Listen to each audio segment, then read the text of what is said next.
Good morning and welcome everyone to the latest edition of our AML Watcher series. We're really excited today. We're going to be talking about SEPA. Many people don't put those two words in the same sentence, excited and SEPA, but we will. We really want to kind of get into the discussion today about what have been the real challenges, looking at implementation and understanding where the industry is struggling with basically what's been put on the table and how we're going to implement that and comply with it. And is this going to cause us challenges in terms of competitive advantages? And is it really going to help to streamline payments and make them more efficient across the Eurozone in particular? But without further ado, most importantly, I'd like to introduce our two esteemed guests this morning, both of them from Boston Consultancy Group. First and foremost, we have Amalie, I hope I pronounced your name correctly, joining us, who's a project leader at BCG. Amalie, would you like to just briefly introduce yourself? Yes, thank you very much, Oonagh. I also have to say that we may have some audio issues on Felix's side, so I'll go ahead and introduce the both of us. To start with myself, my name is Amalie. I am a project leader of Boston Consulting Group's risk and compliance practice working out of Copenhagen, but covering, really globally, because we have sort of a global practice in this domain. I come from an industry background where I spent the better part of a decade working on financial crime compliance, on sanctions for a number of Nordic institutions, most recently Danske Bank, where I took the position as head of sanctions and financial crime compliance special focus areas. So I've been very close to this from the industry side and am now advising clients, helping financial institutions and other types of clients within the financial services industry and more broadly combat some of these challenges and deal, especially as you said, Oonagh, with all of the regulatory challenges that are being thrown in the way of the compliance community. So I'm really excited to speak on this topic today. And I do agree that SEPA and exciting are two words that belong together, even though we may need to do a little bit of work to convince our audience of that. Go ahead. No, absolutely. And I have to say, when Amalie and I were kind of catching up the other day to discuss the webinars we would do in advance, and we actually do prepare for these things, we really kind of got into this in terms of what the real challenges are. And it actually transpired into an incredibly interesting discussion. So I genuinely am excited about this. I don't know if Felix has got his microphone fixed. Is it up and running? Nope. Okay, so Felix is if I'm not mistaken, a partner at BCG Group. Yes, let me also go ahead and introduce Felix. Felix and I work very closely together at Boston Consulting Group. Felix has the better part of 20 years of experience as a risk and compliance management consultant. So he focuses on strategy related to, for example, anti-financial crime, compliance programs, compliance transformation, and he has worked extensively in Europe and the Middle East, but also globally in truth, because as I said before, our practice is one that spans the globe. Felix has particular strength in terms of regulatory interaction and compliance transformation. So how do you manage an organization that may have specific compliance challenges out of sticky situations, and has also supported on some of the very, very big anti-money laundering, counter-terrorist financing, fraud, bribery, corruption cases, etc., that we have seen, especially in Europe and in Northern Europe over the past decade. So really pleased to have Felix with me here today, and we'll try to draw out his insights, even though he may not be able to get his microphone to make the sound come through. Brilliant. Well, look, we're looking forward to Felix joining us when he's able to get the technology to work. All of us have those days, so these things happen. So just jumping in, obviously, to our SEPA discussion. Obviously, SEPA, and for those of you who are not familiar with it, SEPA is the single euro payments area. And this was designed to streamline euro-denominated payments across Europe, just basically enabling faster, cheaper, and more efficient transactions. However, despite its benefits, it has faced several significant challenges. And, there are some comparisons, if I can say this, between the travel rule implementation and SEPA. And first, at its core, it's technology, legacy systems that are existing, outdated infrastructure that struggles to integrate SEPA's modern payment framework. So we're going to get into that as well. And we're going to look at fragmented adoption, regions within Europe that are still having varying levels of adoption integration, and also whether or not, even if the rules have been implemented, whether they're actually being enforced. And again, there are a lot of synergies here with the challenges we saw with the travel rules. So it's going to be quite interesting to go down that. Whilst this is European standards, given that there is evolving standards, as I mentioned there, we have seen some challenges in terms of disparity of implementation, and we're going to talk about those. We're also going to talk about the challenges that transactions in other currencies have introduced in terms of interoperability and cross-border challenges. Again, technology, as I've mentioned already, and importantly, education gaps. We're going to talk about consumer awareness and adoption, understanding of cross-border payments and misconceptions, cost implications, again, travel rule here, initial investment to be compliant, which is impacting smaller institutions and fintechs in particular, and to an extent creating competitive challenges. As Amalie very kindly mentioned there as well, fraud and financial crime. What are going to be the cross-border risks? We're going to look at cybersecurity as well. We're going to talk about KYC and AML controls. And importantly as well, we're going to talk about cultural and political factors, including Brexit I can't even speak today. Brexit implications and also geopolitical tensions. So I know that sounds super exciting. So without further ado, we're going to kind of jump into this. So if I may, Amalie, first and foremost, sanctions compliance for PSPs. Financial institutions like big banks typically have robust compliance programs.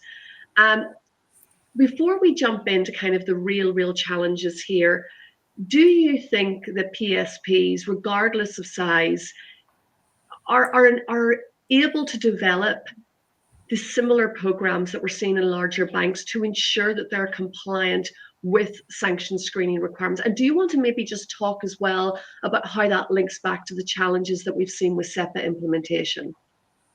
Yeah, absolutely. Thanks for the question. And I think as a starting point, if we take the concept of a sanctions compliance program, let's just focus on sanctions for these purposes here. The sanctions compliance program concept is one that has been very widely recognized, especially in the US, for many years at this point. But it's really just a way to say you need a programmatic approach to your compliance efforts to detect, prevent, and mitigate sanctions violations. And that's actually irrespective of whether you're only worried about United States or OFAC sanctions, or whether you're also worried about European Union sanctions, as I expect most of our audience is here today. So the sanctions compliance program that very large banks have put up are the types of programs that are tailored and commensurate with their risk profile. That risk profile can be informed, of course, by geography, where they're operating in the world, what type of customer base do they have, and importantly, how complex are the financial products that they offer, especially to large corporates and mid-corps. So that is one of the reasons you see big institutions literally employ teams with hundreds of people to do this. Very big programs. And that is also because there has been a very key regulatory imperative, a key regulatory rationale for making those investments due to the very large fine sizes associated with sanctions violations, in some instances even coming up to termination of banking license privileges, right? So there are very good reasons for why big institutions have very big programs. But that does not mean that smaller institutions or institutions that have a very specialized activity, a very specialized product such as PSP, cannot also take that programmatic approach. It just needs to be suited, it needs to be risk-based, and it needs to be tailored to the operating world that they the world that they're operating in on a day-to-day basis. So at BCG, we published in December a paper that I was very instrumental in writing together with Felix, where we basically put a stake in the ground and we say, okay, here's what the sanctions challenge is for financial institutions broadly understood. And here is how you can apply that programmatic approach to set up a structure that works for your organization. So I think that I'm going to pause there because I could literally speak about this for hours. But the short answer is that we see the future of sanctions compliance to be adaptation of that programmatic approach as we see them carried out basically across the globe right now, with a focus especially in the US and for European financial institutions. Thank you very much. And again, that BCG paper that was published in December, it does actually contain a kind of a target operating model for sanctions compliance, whilst looking where PSPs are looking to basically adopt effective practices for sanctions compliance within their SEPA framework implementation. So if you haven't taken a look at it, please do take it. I was reading it actually the other day and I was incredibly impressed. I love it when we take potentially, as I say, complex issues and make them simple. And that's the beauty of compliance. And I loved when I went through this paper, it was just very, very simple, straightforward guidance. And that's what we need in the industry. So well done, Amalie and Felix, on the paper. Do you want to maybe just speak to it? I don't know, for people who haven't actually seen that target operating model paper yet, do you want to just talk to it in terms of what steps people should be taking to adopt effective sanction frameworks within their SEPA implementation?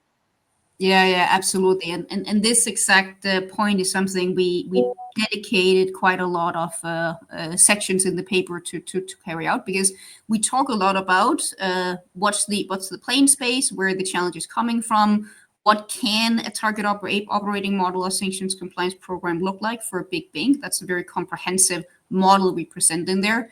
But then when we start talking about how do you get started? What should you, as the head of sanctions, as the head of financial crime, even maybe the head of audit, if you're looking at it from that perspective, what should you start with to engage with this framework and with the model? The first step is to understand and assess, what do you already have in the institution?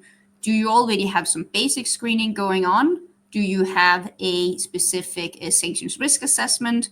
Do you have a way of quantifying your sanctions compliance risks? And maybe do you already have a view of where your gaps are? But it's important that you sort of get a sense and an understanding from the get-go of what your starting point is, which also gives you a sense of your relative maturity, right? Then the next thing you need to do, which will be a little bit more work, it is to create a heat map of the areas of your sanctions control setup that you think require action. It may be that some of your old controls used to be quite effective, but for different reasons, invasion of Ukraine, expansion of sanctions, complexification of sanctions, amalgamation of sanctions and export controls, all of these things, it may be that you need to update and uplift some of those controls you already have in place. Then there are other types of controls that maybe you had never implemented before, but may be necessary for you now in order to manage and mitigate the risk.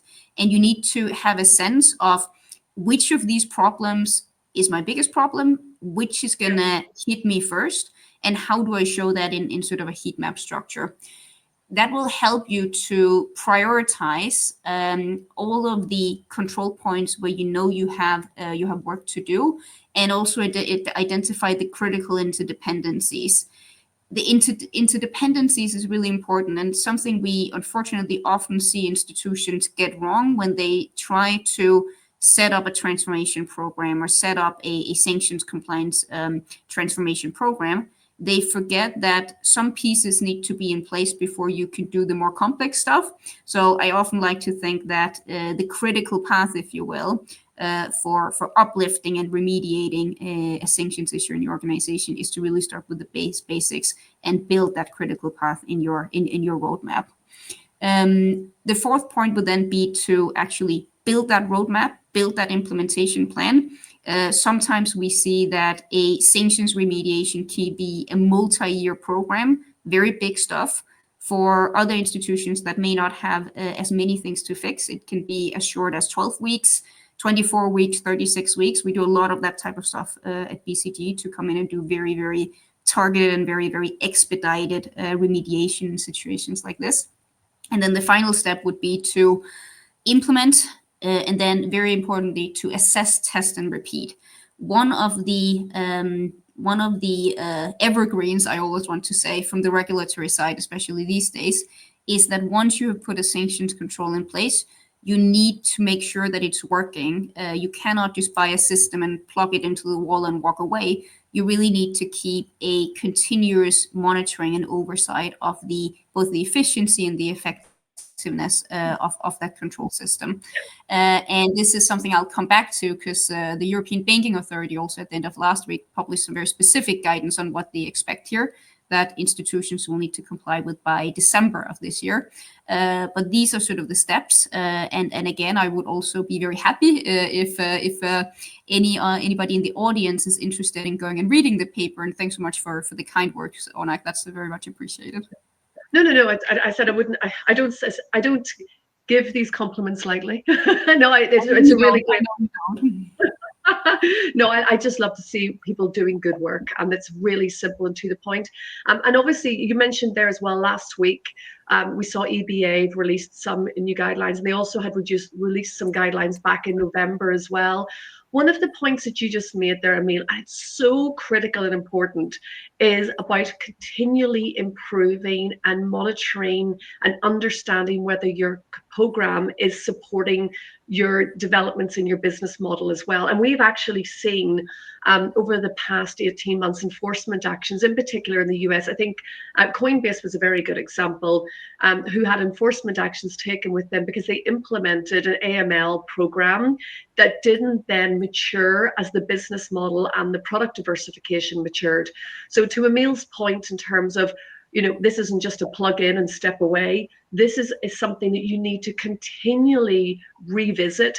And again, I think that we're all kind of pretty much understanding that compliance and sanction frameworks themselves are continually evolving at the moment, and have been for the past number of years. So again, this is not a quick fix, a plug in, walk away. This is something that needs to be foundationally built into your framework. And in many instances, what my recommendation would be is, when you're looking at this is not something where you're just going to kind of bridge over a gap.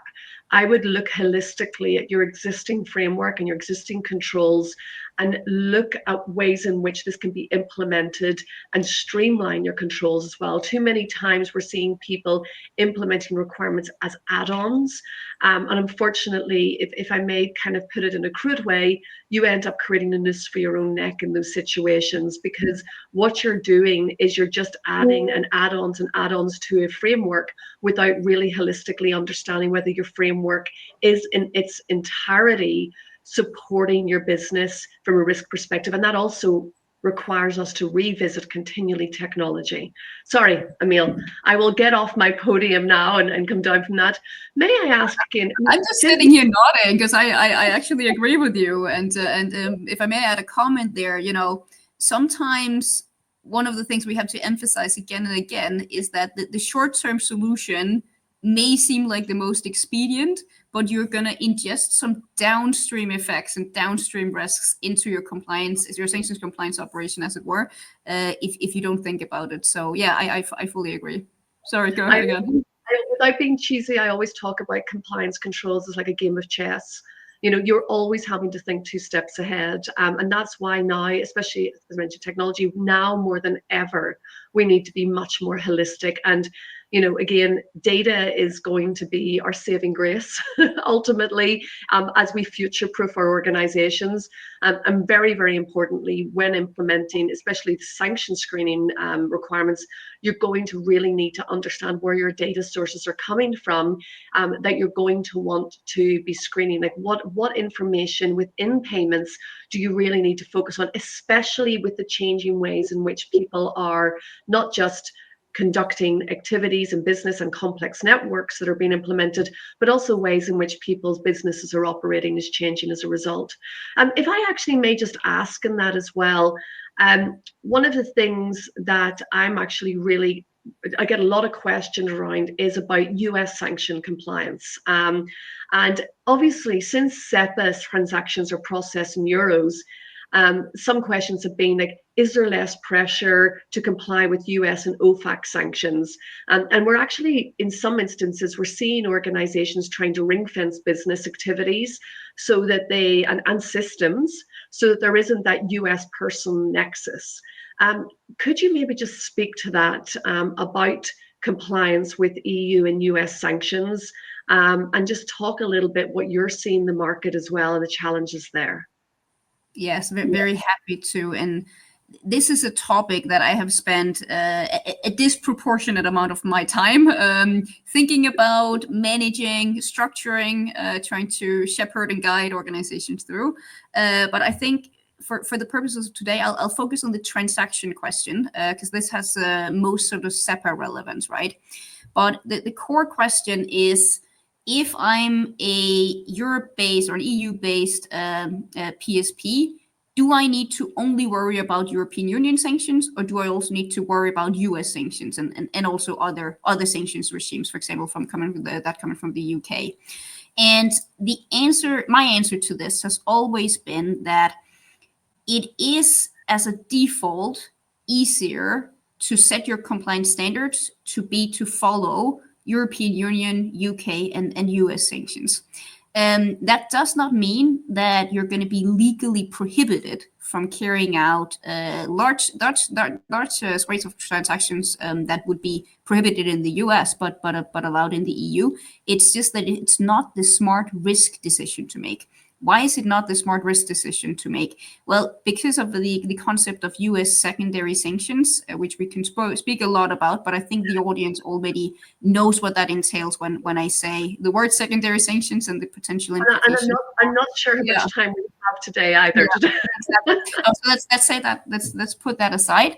But also the effort and the work you need to put in to set up a complicated program to figure out exactly what types of US prohibited transactions are you going to be willing to do from your EU platform versus which do you feel are outside of your risk appetite, in practical terms, are just not always the smartest risk decision to make.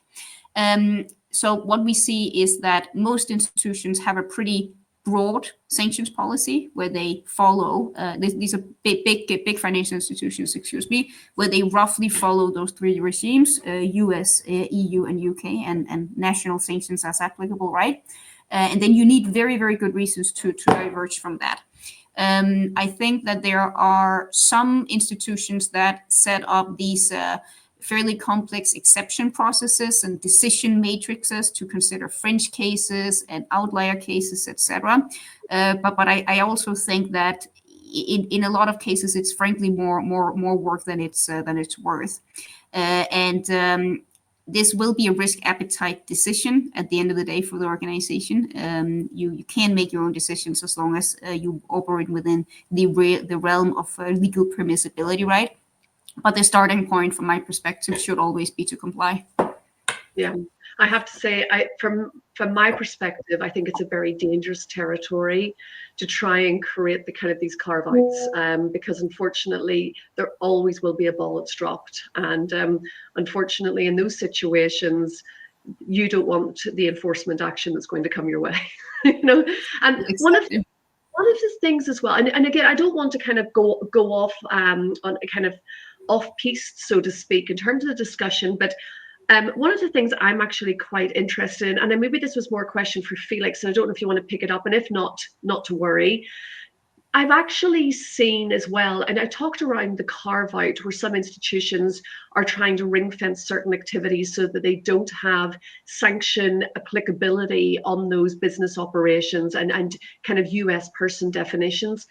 But some other institutions have kind of taken the attitude, well, irrespective of legal applicability, we're just going to comply with US sanctions.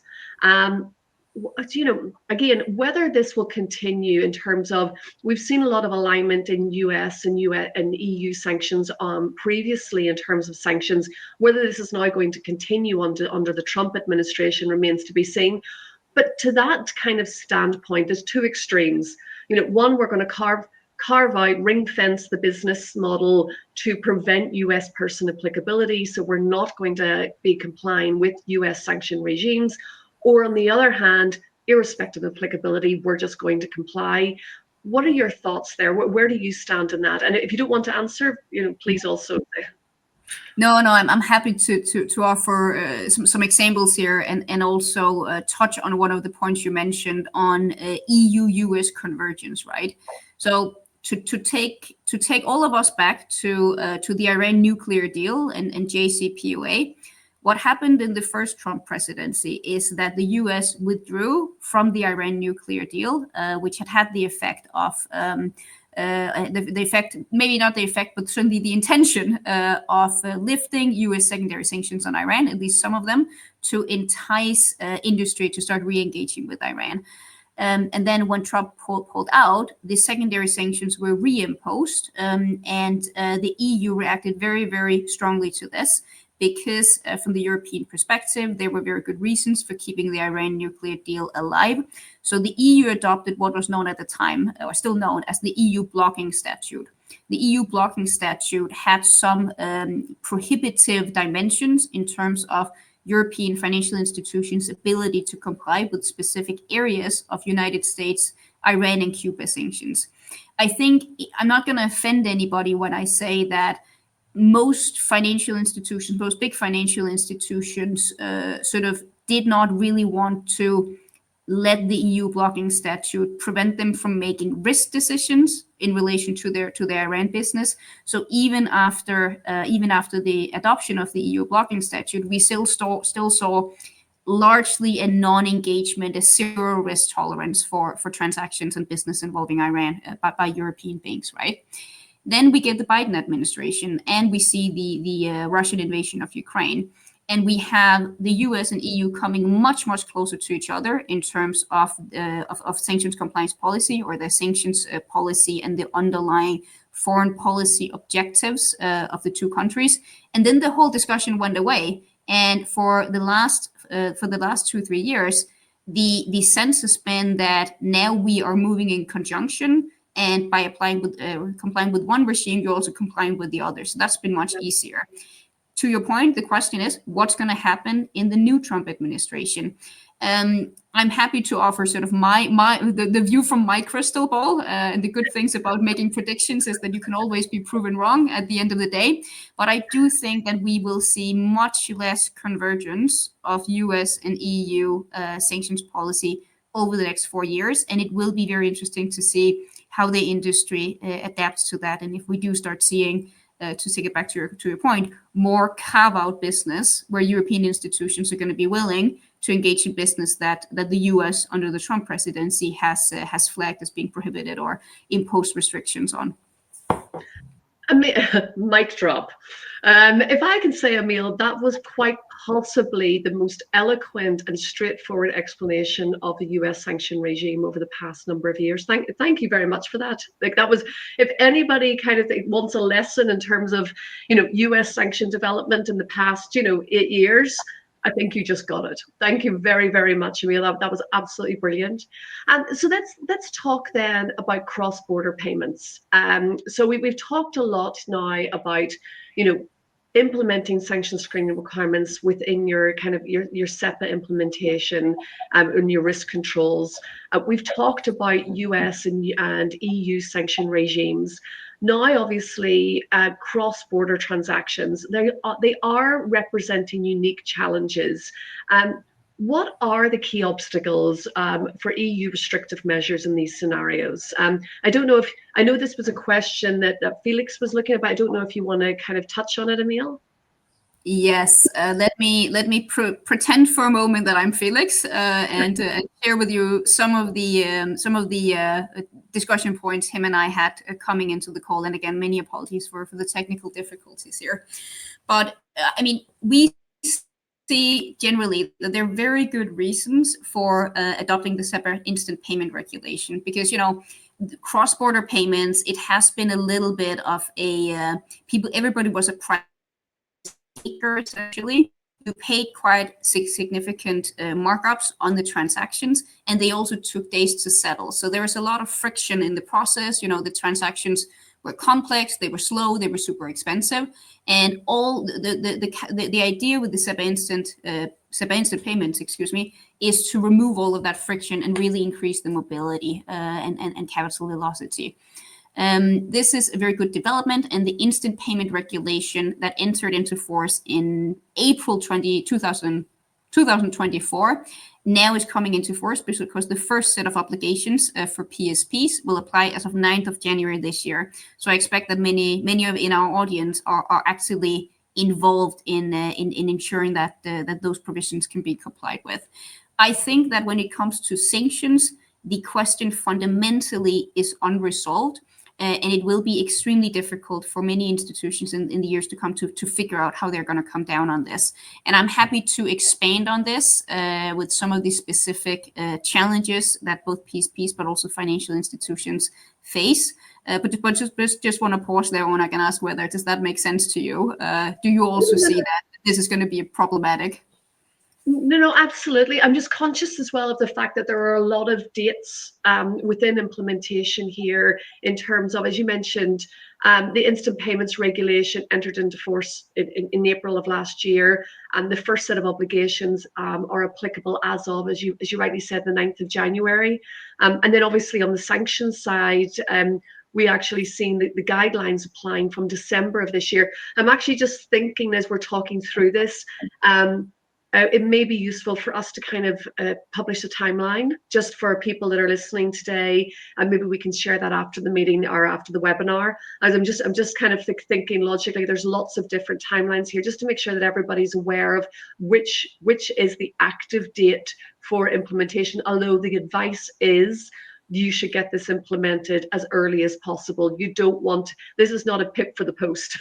You want to make sure, back to Emile's and my discussion earlier, you want to make sure that you have holistically reviewed your framework, which does require you to take a step back and do this not in any kind of haste or speed, but do this in a very pragmatic, straightforward way, and take your time doing that as well. So yes, it absolutely makes sense. I was just thinking about all of the different timelines. The regulation 2024-886 emphasizes that PSPs verifying that payment service users are not subject to restrictive measures without broad transaction screening. How feasible is this directive in practice, Emile? Yeah. So thanks for the question. And there was quite a lot of public consultation, especially on this question. I think there were 11 banks or so across the European Union that put up their hands when the instant payment regulation consultation kicked up and said, we have a problem here because we don't know how can we do transaction sanction screening on SEPA instant cross-border transactions. And as an aside, most institutions will tend to do sanction screening on cross-border payments, not so much on domestic payments, except in very specific circumstances and some jurisdictions where it's required, for example, in Finland. But with the cross-border SEPA instant, it is extremely difficult technically to screen within the allowed time frame, which is 10 seconds, and also resolve any resulting alerts from that. So many institutions immediately saw we have an issue here. The Commission's answer to that has been to essentially write in an article in the instant payment regulation, specifically Article 5D Part 1, which says, as somebody who's processing SEPA instant cross-border transactions, you do not need to conduct sanction screening on your transactions against the European Union financial, let me get the name of the list right. The EU, I can't remember what it's called. It's the EU's asset freeze list. So the very specific list of person, entities, aircrafts, vessels, etc., that are subject to asset freeze. And the rationale here is that the Commission is saying all institutions within the European Union should perform customer sanction screening. Customer sanction screening at the point of onboarding, and that then at least once per day on your entire customer base after that point in time, which in theory makes sense, because if every single institution that can process SEPA instant payments are screening their customer base and making sure that there are no persons or entities that are subject to EU asset freeze within their customer database, then in theory you're never gonna process any transactions that should have been frozen. So that's sort of the carve-out. The Commission also inserted an Article 5D.2 where they said, but you still need to comply with all other aspects of European Union sanctions and the regulation, and any other measures you need to for the purpose of preventing and mitigating financial crime. So the Commission came down on this from the perspective of, we see that there's a problem, we'll give a partial carve-out, but we're not really going to help industry resolve the problem. And it's still up to you to make a risk-based decision at the end of the day on what you're going to do. For that reason, to answer your question very crisply, I don't think that this is feasible. And from conversations with clients, with people that all of us know in the compliance community, I don't think that there is a strong sense that the Commission solution here is going to work in practice. Also because of some of the compliance challenges that I'll get into in a minute. Thank you very much, Amalie, for that. And actually, you very, very nicely kind of segued into kind of the next question I was going to ask about concerns people are having about complying with sanction regulations and technical conflicts arising. And in particular, we always have this discussion about kind of end of day reconciliation, nostro account payments being held because they've been flagged and they need to be reviewed before that, obviously payments can be released or rejected. What are the kind of the fallback mechanisms that we're seeing firms implementing? And are, in terms of advanced real-time sanction screening, how many firms are actually looking at machine learning and AI to help them process these transactions in a much quicker and more efficient way? And again, last but not least, one of the questions as well that I've had is, what about implementing risk-based models for sanction screening? Is that in itself a danger zone? Is it practical? And what are the potential challenges and implications in doing that if it's not done effectively? Sorry, there was a lot of questions within that. I suppose the first one is about fallback mechanisms. Temporarily holding payment or returning them to sender, that's really going to have an impact on BAU, on business as usual. But holding those transactions in your Nostro account is going to cause an absolute headache for end-of-day reconciliation. So where are we going to go with this? Because these are the real challenges firms are facing at the moment. Yeah, no, absolutely. And I don't think that there is an easy solution. But some of the best practices or experiments, some of it is, to be frank, that we see industry reacting with, are exactly some of the ones you mentioned. So first and foremost, institutions or PSPs will tend to still do transaction screening on SEPA instant cross-border payments. But if there is a match on the transaction, then it is either returned to sender immediately, which resolves your Nostro issue to a degree. I know that there's some complexity, of course, or it's temporarily held in a suspense account until the alert can be resolved. But I think most institutions that I've spoken to recently really favor the instant rejection, because you just get into so much legal uncertainty if you actually hold the transaction. So then, rather than reject it within your 10-second window, then end up in a situation where you have processed a transactions on behalf of a sanctioned counterparty.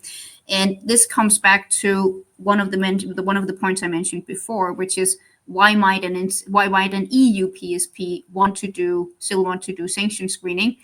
Let's just imagine the situation where one PSP is quite comfortable processing transactions that would be prohibited in the United States, but not prohibited in in Europe, but they're sending to a PSP that has the opposite policy, a policy of complete non-tolerance for any US sanctioned payments, right? That is the problem with relying on customer screening, because when customer screening standards and coverage is not universal, which it never will be unless we live in a very different world, then institutions are still going to have these divergences in terms of what they screen for at the customer screening stage. Yep. So then you could very reasonably expect one transaction that could be instantly rejected, if you will be one PSP with one risk policy sending a payment to another PSP that's just not willing to accept it, and those types of transactions would fall out. So that's the fallback mechanism. Sorry, go ahead. No. I'm actually just at my own curiosity there. You talked about kind of the 10-second kind of rejection time frame and the legal implications. Did you just, and again, I'm sorry for putting you on the spot, Amalie, but just out of curiosity, if you do have a potential hit on a payment for any sanction regime that you're complying with, and returning that payment within that 10-second window, as opposed to kind of investigating it further, is that really a legally justifiable defense to financial institution who've said, like, we just didn't accept the payment? And that's a question I've got from some people within the industry saying, what is our obligation? Should we technically hold the payment, given the fact that there potentially was a trigger, even though we don't have the capacity to investigate it at this point in time? I don't want to say a Pandora's box situation, but is that really going to be, going forward, a feasible defense, saying we've rejected it, therefore our hands are clean? Yeah, no, thanks for the question. And I very much agree that it is a Pandora's box, which is exactly the issue that I think we are talking a little bit around today, but yeah, the incompatibility of what do you want to do from a sanctions perspective and to stay compliant, and what do you want to do from an instant payment regulation perspective, because there is a conflict, and I think it's hard to argue that there's not. If you look at the Commission's guidance, because they also opined on the exact question you just posed, I will characterize the answer as a little bit evasive, to be frank. The Commission very much holds that under the instant payment regulations, you are obliged to process that payment. But then there is a range of, maybe, but possible exceptions, and there could be defensible situations where you can do it. But you're not going to find very clear and crisp regulatory guidance. And what I also know is that there's quite a lot of law firms engaged in this domain who are, love all of them, have worked with many of them, but they're making quite a lot of money on offering legal opinions on exactly this, because many institutions obviously have not waited until January 9th to try to figure out this issue. A lot of the implementation efforts started already in 2023, and for some even before. I will offer one example though. So because Finland, again, is one of the only jurisdictions, not the only, but one of the only jurisdictions where screening of domestic transactions has been a requirement for a handful of years. That also, to large degrees, rely on SEPA, right? SEPA Instant. And many institutions in the Nordics that are closer to Finland geographically, but also in terms of economic ties, did indeed sort of end up with a tacit acceptance that if a Finnish financial institution could not clear a payment for sanctions within 10 seconds, then it would be rejected. And that was messy and a bit of a problematic situation as well. Not a whole lot of legal certainty, but from a practice perspective, there are some cases you can point to, for example, in Finland, where this was indeed the solution. Yeah. And I'm conscious of time. we have around kind of 5-10 minutes left.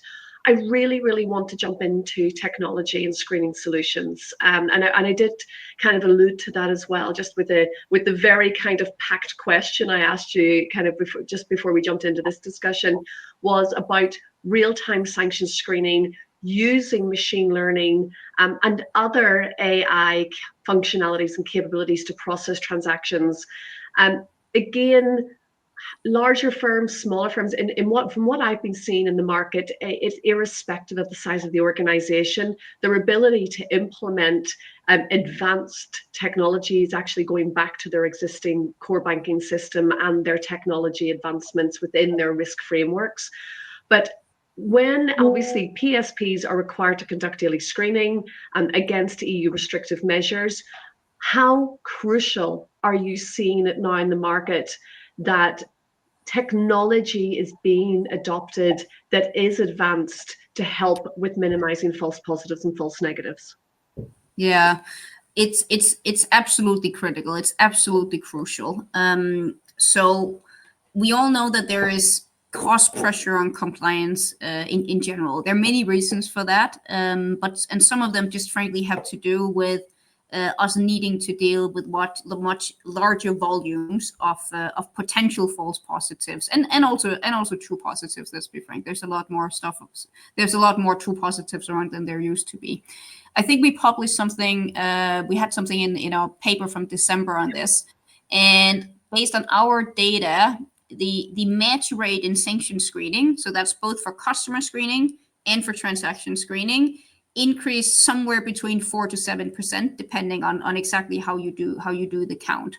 Now, this doesn't sound like a whole lot, but it really is. It means that the alert teams, alert investigators, alert processing teams, whatever we call them, in some instances have needed to step up their efficiency by many orders of magnitude, and do so very, very fast because the sanctions, especially in 2022 onwards, were just implemented in a very, very quick fashion. The challenge there is how do you reduce your false positive rate from your system, from your sanction screening production system, and then how do you deal with the alerts that will need human eyes on them, right? We have a pretty strong view at BCG that we need to get a lot more aggressive on use of AI, both within the matching, the sanction screening matching, and in the alert resolution. And there are very good firms that are quite advanced on this agenda because it's the only way we solve the challenge here. And the challenge is not going to go away, at least not for the foreseeable future. Some of the very promising dimensions that we are looking at are around risk-based matching, essentially. So moving a little bit away from traditional fuzzy matching, which is a very simple technology at the end of the day. It's just really matching strings of text to strength of text and trying to figure out what's the probability of a match, to also having some extra data attributes, some extra risk attributes read into the matching system, so you can also calibrate what's the likelihood of the match being positive. And that is showing a lot of promise, and that is a technology that at the end of the day will prevent the investigator from needing to see the alert. Those alerts can simply be hibernated or just ruled that they're not productive alerts, as we sometimes say. On the alert investigation side, just one more point, if that's okay. No, please go ahead. I didn't mean to interrupt you. Apologies. No. I know we're out of time, so maybe I'm speaking a little bit faster than I need to. But on the alert production side, we see a lot more potential for using GenAI solutions. GenAI is a fantastically powerful tool as almost like an investigator co-pilot. Something that can make your alert investigators significantly more effective, significantly faster at clearing the alerts. And while there is a lot of experimentation, I don't think that there's full regulatory acceptance of using GenAI in this fashion, and that's a hurdle that we'll need to overcome in order to effectivize and achieve the right efficiency in sanction screening operations.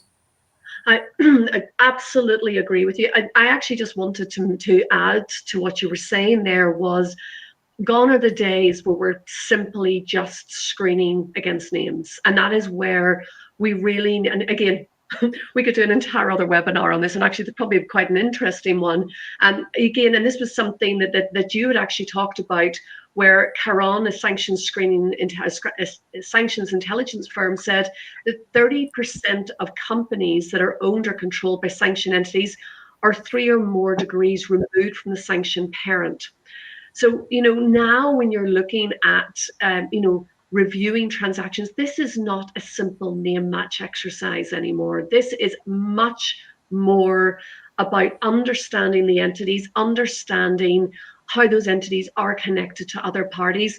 And again, I don't want to kind of go down a rabbit hole here, but integrating your screening systems with KYB utilities, where you're understanding what are the connections of parent companies, sister companies, etc. This is going to be a game changer. And it's something that, I've been looking at recently and just trying to get my head around how we're going to move into this evolving sphere of sanction screening and away from this pure name matching, which is not as effective as we anticipate it to be. But yet, sorry, I don't know if you would agree with that or disagree, Emile. It's just something that I just see how technology is going to help, but we need so much more data to support this. Yeah, no, I fully agree, and we could talk about this for hours, but I think is there an option for us to take any audience questions? That's a great question. I haven't seen any of the questions coming through on my side. So we haven't had any in the chat room. Maybe it was because we're just covering everything or blowing people away with our discussions today, Emile. But no, I've not seen questions coming through on my side. If I may ask you a question, sorry, and I know that I've been kind of posing a number of questions to you. Just last but not least, kind of as we kind of come to a close here, because we've got a couple of minutes left, future outlook. Regulatory frameworks are evolving. We just talked about technology. Do you see PSPs investing more heavily in advanced compliance technology? And, going forward, I suppose this kind of speaks for itself in terms of the importance of technology, but the adoption of technology is going to be critical, in my opinion, to success of firms, both financially, both in respect of risk control frameworks. And what can regulators better do to understand the frictions and challenges that organizations are facing about technology development and adoption? And also, as well, are the regulators fully understanding the complexities that firms are now facing and the technology needs that they have? No, thanks for that. And to answer the first part of your question imminently, I think that how I would like to think about this is that PSP definitely will need to invest. There is no doubt that the challenges we've discussed today, which we expect to grow in the future with growing adaptation of instant payment schemes, confluence of payment solutions. We're not only talking about some of the standards we've been using in the EU for many years now, but technology really is the answer to resolve that.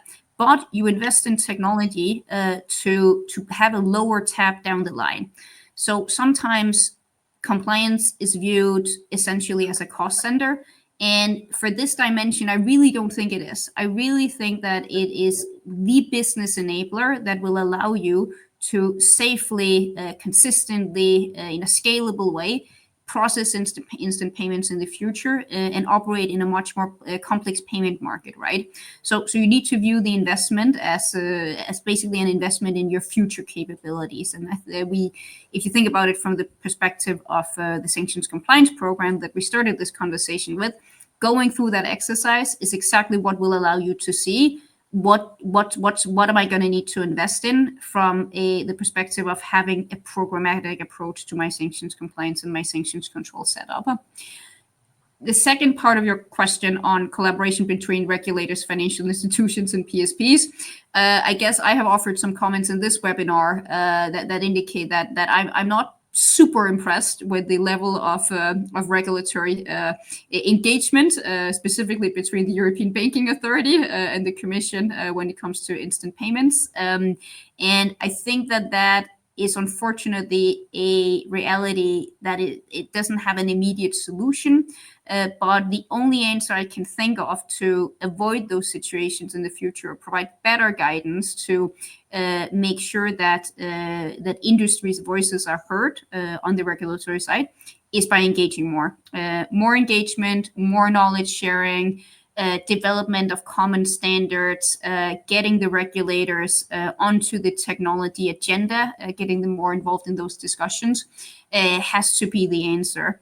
Because there are no bad intentions on anybody's side here. I said some complimentary things about the reasons for the instant payment regulations, and I genuinely mean that. There are very good reasons for that. It's not adopted to make anybody's lives harder. Similarly, sanctions, there are very good reasons for why we impose them and why we invest a lot in complying. It's just that when we don't talk to each other and find reasonable solutions, the things don't gel, and then we end up in a situation like the one we have right now. So more engagement, and I think specifically for PSPs, excuse me, it's probably worth investing a little bit of your compliance budget into industry engagement, sending your people to conferences, especially conferences where there's also representation from the regulatory side, speaking to others in the industry to drive more commonality in terms of the compliance agenda, especially on sanctions and instant payments. And it's really a call to action for everybody to engage more and to share your perspectives and to share what you know. Brilliant. And you know what, Amalie, I'm going to steal that little quote that you mentioned there, whether you realized you said it or not. Technology adoption is no longer just a business enabler. It has become a defining competitive differentiator. And I couldn't have said it better than you have. It is a business differentiator. And I think that's a fantastic title for another webinar. So on that note, we are out of time, and obviously it's disappointment that Felix couldn't join us, but obviously with the technology challenges. That being said, I'm really excited to see what we're going to be able to do in terms of supporting the industry in understanding the challenges. None of the challenges that we're facing are showstoppers, but what we definitely need is regulators and the industry to be working more cohesively together to discuss the pain points so that we can actually come up with practical solutions for implementation. But we will get there. We have teething problems, whether it's been MiFID 1, MiFID 2, you name it, along the way, travel rule, whatever it is we've been implementing, we've managed to overcome those challenges. So on that note, Amalie, I'd like to thank you very much for your time today. You have been incredible. We'll make sure that we share that BCG paper with everybody that came out in November for those who haven't seen it. And definitely we will publish that timeline in terms of the key dates as well, so that if anybody wants any assistance in terms of where they need to comply and the dates for compliance, they can just take a look at that. So Amalie, thank you so much indeed for your time today. Thank you to AML Watcher for facilitating this event. And really looking forward to seeing all of you in our next AML Watcher industry discussion. Thank you so much, and thanks for excellent moderation, Oonagh. It's truly been a pleasure. Thank you very much. Have a wonderful day and take care.